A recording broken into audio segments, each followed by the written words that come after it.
Hai semuanya, ketemu lagi bareng Mihu di sini. Oh ya, kali ini Mihu akan membawakan alur cerita Donghua yang berjudul Battle Through the Heaven. Mihu mengingatkan sekali lagi ya bahwa konten ini full spoiler. Tanpa lama-lama lagi, yuk langsung aja kita masuk ke isi ceritanya.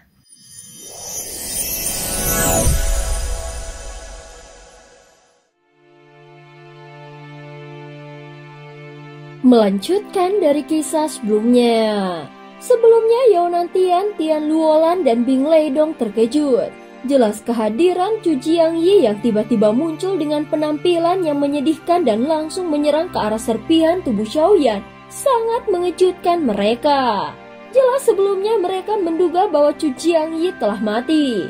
Hal ini sontak membuat tiga monster tua itu langsung menyerangnya secara bersamaan. Pada saat ini Chu Jiangyi bergerak dengan kecepatan tinggi di tengah kehampaan. Matanya berkilat bersama dengan mantranya. Namun di saat yang sama, tangan Yaonantian yang memegang belati tiba-tiba menusuk keras dari belakang tepat ke jantung Chu Jiangyi. "Kalian berani menjebakku?" Begitu suaranya selesai menggelegar, Bing Leidong langsung mengayunkan tombak es bermata tiga yang baru saja dia bentuk. Sekali melepaskan sapuan horizontalnya, kepala Chu Jiangyi langsung terpenggal. Meski hanya menyisakan setengah kepala, namun tubuh Chu Jiangyi tidak langsung mati. Darah yang menyembur deras dari lehernya bukanlah berwarna merah, melainkan hitam pekat. Darah itu menyembur deras seperti gelombang pasang dan dalam waktu yang singkat, itu meluap dengan sangat cepat membanjiri seluruh ruang tempat mereka bertarung. Wajah Yaonantian dan dua lainnya langsung berubah drastis. Darah hitam yang menyembur itu menjadi kental dan menjijikan. Tak lama kemudian, darah itu mulai berputar dan memelintir dirinya lalu membentuk sesosok makhluk raksasa. Sosok itu merupakan seekor monster dengan kulit bercorak hijau tua yang bercampur merah darah. Rambutnya acak-acakan seperti api hitam yang menyala liar di malam hari. Wajahnya mengerikan dan kaku seperti tanpa kelopak mata dan matanya tampak hampa bagaikan lubang tak berdasar. Namun yang paling mencolok adalah dua taring besar yang menjulur keluar dari mulutnya. Itu tajam seperti tombak dan memberi kesan mengerikan seperti binatang purba. Tubuhnya besar dan kuat walau tak sebesar avatar Yuan Shen milik Xiaoyan, tetapi jauh lebih besar daripada ukuran manusia biasa. Setiap otot pada tubuhnya tampak menggeliat dan dipenuhi kekuatan penghancur. Wujud Chu Jiangyi ini atau lebih tepatnya Yecha sang iblis malam membuat ketiganya langsung merinding. Tanpa ragu sedikit pun, mereka bertiga langsung berbalik badan untuk kabur. Namun Yecha yang baru saja terbentuk itu meraung dan menerjang seperti kilat. Dalam sekejap mata, dia membuka mulut dan mengeluarkan jeritan melengking yang tajam, membuat tubuh ketiga orang itu langsung kaku di tempat.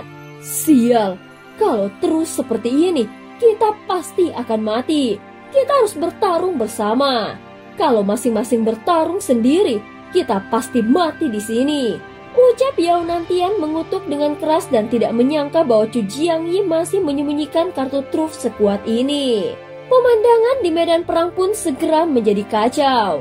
Raja Dewaya yang menyaksikan semua ini dari kejauhan tampak kebingungan. Bukankah mereka datang bersama? Iya, mereka memang datang bersama. Tetapi tujuannya berbeda. Masing-masing dari monster tua itu punya maksud tersembunyi. Jadi munculnya kekacauan seperti ini bukanlah hal yang mengejutkan, ucap Ye Beijing sambil menarik nafas panjang. Namun tatapan Raja Dewa Ye tidak lagi tertuju pada pertarungan brutal itu, melainkan mengarah pada titik pertemuan cahaya yang semakin bersinar terang. Di sana cahaya telah berubah menjadi kabut emas pekat yang di dalam kabut itu adalah Xiaoyan. Seharusnya Xiaoyan telah kehilangan segalanya, tetapi anehnya tidak. Kini jiwanya berada dalam ruang luas tanpa batas dan berdiri di hadapan 4 bayangan gelap. Dibandingkan dengan mereka, Xiaoyan bagaikan sebutir pasir di tengah samudera luas. "Siapa kau? Mengapa kau yang tidak berasal dari jiwa Yuan Shen, tetapi bisa mengguncang jiwa kami?" Salah satu bayangan hitam berbicara. Suaranya terdengar seperti datang dari kedalaman kegelapan. Begitu bayangan itu selesai berbicara, dia perlahan berjalan keluar dari bayangannya sendiri. Xiaoyan melihat sosoknya dengan jelas dan matanya mengecil. Ini adalah wujud asli dari klan Yuanzhen. Ukurannya sulit diukur. Memang tidak sebesar klan Yuanzhen super raksasa, tetapi jelas mengandung kekuatan yang mengerikan. Tubuh Qi ternyata terbuka sepenuhnya dan kekuatannya terekspos ke dunia luar. Di masa lalu dia dilenyapkan, namun dengan harapan dapat menghidupkan kembali klan Yuanzhen, kini dia malah menghadapi jalan buntu. Tidak diketahui mengapa, jiwa-jiwa para pendahulu yang seharusnya telah sirna justru terbangkitkan karena kehadiranmu. Namun kau tidak menjadikan tubuh Qi sebagai boneka ataupun benda, melainkan menyatu denganmu dan menjadi jiwa sejati Qi. Dunia tanpa batas telah runtuh. Klan Yuanzhen telah lama musnah. Jiwa-jiwa para leluhur seharusnya lenyap bersama waktu. Namun karena kehadiranmu mereka tetap ada. Ini menandakan bahwa klan Yuanzhen masih memiliki secercah harapan. Maka dari itu, perhatikan baik-baik kekuatan Jigu yang kami tinggalkan untukmu. Mampu atau tidaknya kau melewati kehancuran ini, semuanya bergantung pada nasib dan kemampuanmu sendiri. Begitu suara hampa dari klan Yuanzhen itu memudar, Xiaoyan merasa pandangannya berguncang. Dalam lautan cahaya itu, petir keemasan menyambar bersilang dan kabut darah mengental. Tubuh Xiaoyan yang sebenarnya hancur berkeping-keping kini mulai menyatu kembali dan seakan memperoleh tubuh abadi. Namun saat ini dia berdiri telanjang tanpa pakaian sehelai pun. Sementara tubuh avatar Yuanzhen-nya dilapisi oleh cahaya keemasan. Chu Jiangyi, dia hidup lagi. Dalam waktu sesingkat itu, ketiga monster tua telah dihajar habis-habisan oleh Yecha yang merupakan wujud iblis hasil transformasi Chu Jiangyi, sehingga mereka terluka parah. Yao Nantian berdiri di atas batu altar menunjuk ke arah Xiaoyan dan berteriak, "Bukankah dia sudah mati? Kalau dia yang jadi ancaman, biarkan kita membunuhnya saja. Setelah itu kita buka segel ruang ini dan pergi." Namun pada kenyataannya, Yao Nantian paham betul cara membaca hati manusia. Dia tahu sasaran utama Chu Jiangyi sebenarnya adalah Xiaoyan. Sehingga jika Xiaoyan disingkirkan, maka krisis ini mungkin bisa diakhiri. Tatapan tajam penuh pembantaian pun muncul di mata Chu Jiangyi. Meskipun dalam wujud Yecha, dia perlahan membalikkan badan dan menatap lurus ke arah Xiaoyan. Saat ini meskipun tubuh Xiaoyan telah pulih, darah dan vitalitasnya benar-benar melemah ke titik terendah.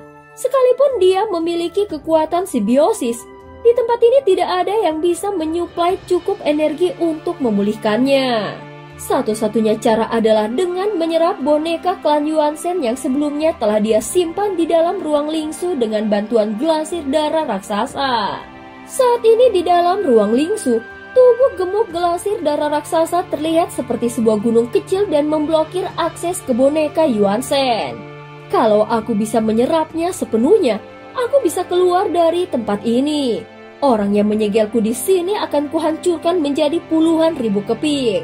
Pada saat yang sama, Xiaoyan tiba-tiba muncul dan langsung menendang glasir darah raksasa dengan kekuatan yang dahsyat, sehingga tubuh besarnya langsung terpental. Glasir darah raksasa berusaha menelannya kembali, tetapi suara keras Xiaoyan kembali terdengar. Segera boneka klan Yuanzhen sepenuhnya ditarik oleh Xiaoyan dan tubuhnya dipenuhi tanda-tanda hukum kekuatan. Sambil membawa boneka klan Yuanzhen bersamanya, Xiaoyan menghilang dari ruang lingsu. Glasir darah raksasa yang masih linglung baru sadar apa yang terjadi setelah Xiaoyan menghilang. Seketika dia mengamuk dan tempat itu sempat dilanda badai kehancuran. Tetapi ruang itu perlahan kembali pulih.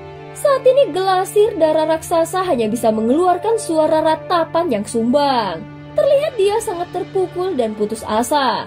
Saat ini boneka klan Yuanzhen melayang di udara dan muncul kembali di hadapan Xiaoyan. Yao Nantian melihat pemandangan ini dan tidak bisa menyembunyikan amarahnya.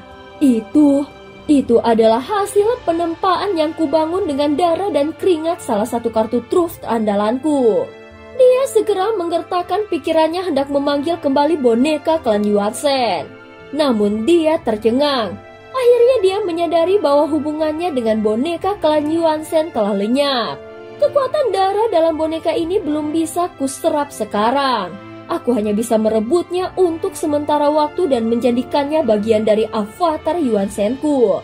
Maka dengan kekuatan darah ini aku bisa melawannya, gumam Xiaoyan.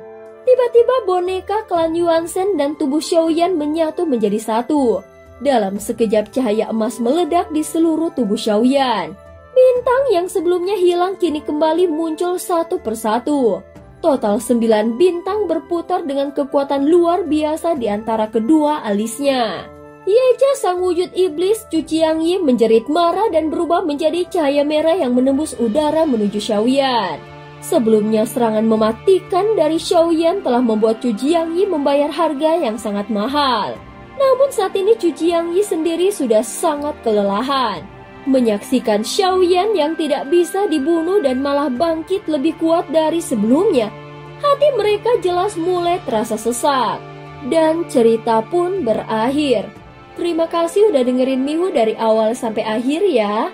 Please jangan lupa untuk like, comment, and subscribe.